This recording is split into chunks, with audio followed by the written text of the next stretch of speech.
Hi everyone, just going to do a quick breakdown showing how to make a signature from the ground up.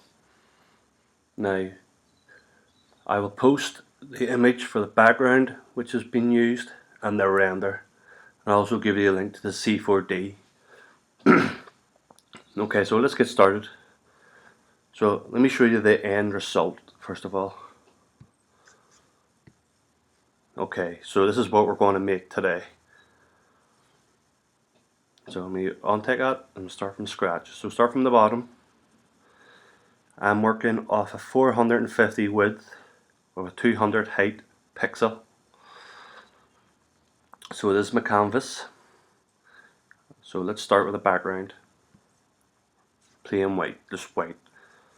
So what we'll do is we bring in the background image.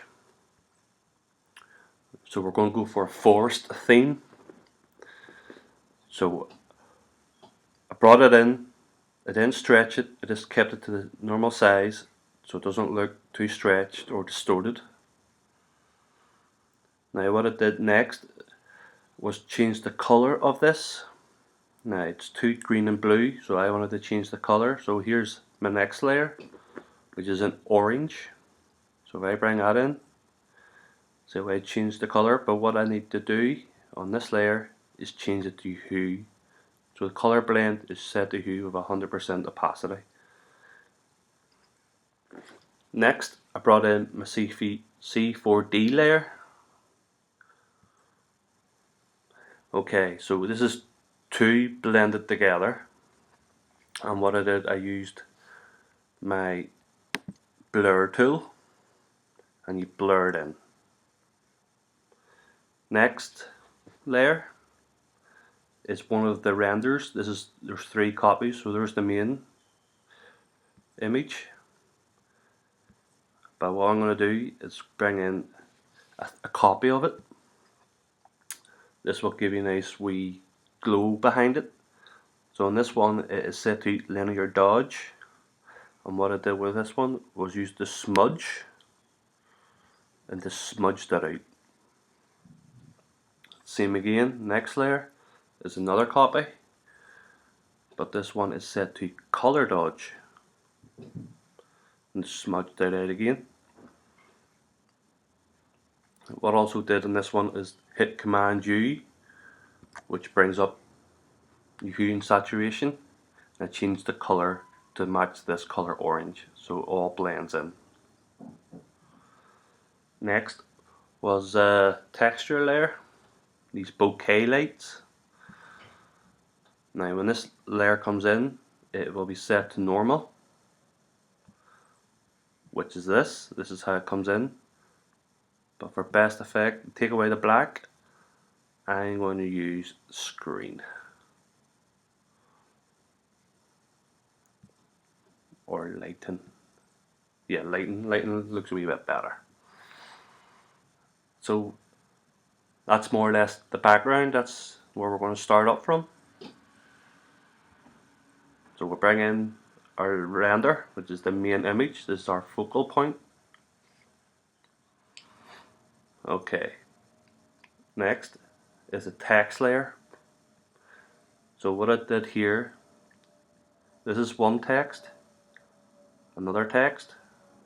So there's four texts, and I mashed them all together.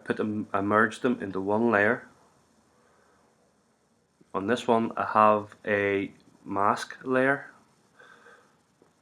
So if I disable the mask layer, this is how it is. This is the proper image. So it sits above the render, but what I wanted to do is make his arms look like they're coming over, so he's popping out of the image. So if I hit enable, so his arms are coming over the text and his body is behind the text. So it gives him that illusion that he's leaning forward. Next is another C4D layer. This is in front of the character, which is the same layer for up here, but brought it down here and just rotated it to give the bottom a bit more shadow. Next is this layer, layer 3, which is the shadow layer. Just add a bit more shadows. Just use a black brush with a soft brush and just use black. And hit D for default, just to bring in black to white again, and there's your black.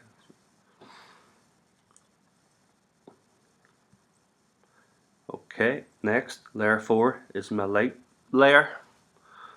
Now, for best results, use screen. And what you want to do, with a brush, hit down Alt. Now, you'll come up your color picker. Select the color that you want to emphasize. So down here, there's a wee green being emphasized. Up here, there's white. And over here, there's another yellow. So if I want to emphasize this red, hold down the Alt, select the color, there it is selected, and just hit your brush. Now that brush is not the best, but that's more or less it, because it's on the wrong layer.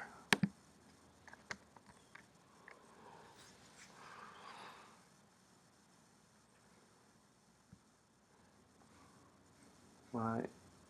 I know why. The brush mode is set to dissolve. We don't want that, we want normal. So if you delete that brush stroke, select your layer, make sure it's set to normal. There we go. Gives you like a glowing effect of that colour. So that's the way exemplify that was done. Next, pardon me, is a brush. This is going to be part of my text. So this will be brush effect. It's one of these brushes, can't remember which one. Okay, so next I'm going to bring in my text. So I have 4 text layers. So Wolfang, that's the character's name. There it is. And I added a stroke, which is a black stroke with 1 pixel. An inner glow, which is very faint. So I'll zoom in and show you. This wee grey silver, that's the inner glow. The gradient is black and white, and a wee bit of a drop shadow to make it stand out a wee bit more. Another 2 text layers. These are the subtext layers, just to emphasize the character's name. These are just normal font with just orange and a black stroke on both of them. No drop shadow, just a stroke. The Wolfang text is Impact, which is a standardized font for all computers and Macs. Next is my watermark, and it's over here, and I just blended it in. So it's very subtle, just don't want to make it too big.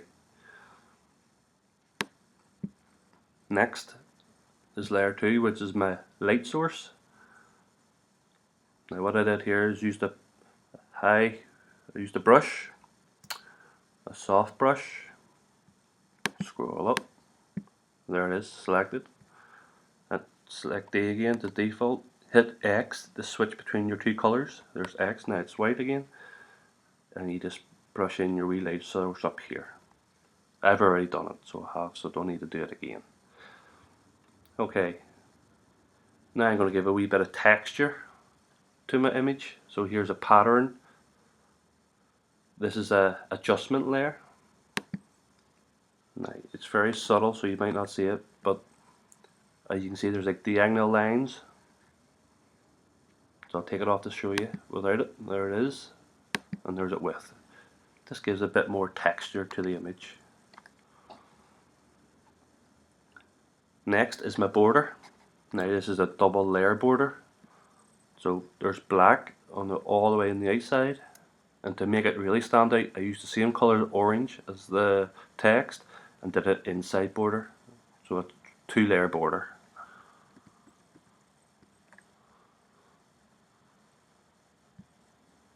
Okay, so that's the image complete. What I did next is new layer, apply, edit, apply image, So sorry, image, apply image. This gives you a flattened image of the whole layers that we've done. Now I'm going to add 2 adjustment layers. First of all is a gradient map, so I'll bring that in, and this is, let me see, this is a purple and orange gradient map set to soft light at 30% opacity. Just gives a nice wee effect, nice warming effect to it, really good with the orange. Last but not least is another adjustment layer, which is a photo filter, so I'll bring that in. Very slightly. This is a warming filter at 25%, and make sure you always have preserve luminosity. So I'll take it off to show you without and with. So it's not a major difference, but just gives a wee bit more. So there we have a completed image. Thank you very much for watching. I'll try and make some more later on. Thank you.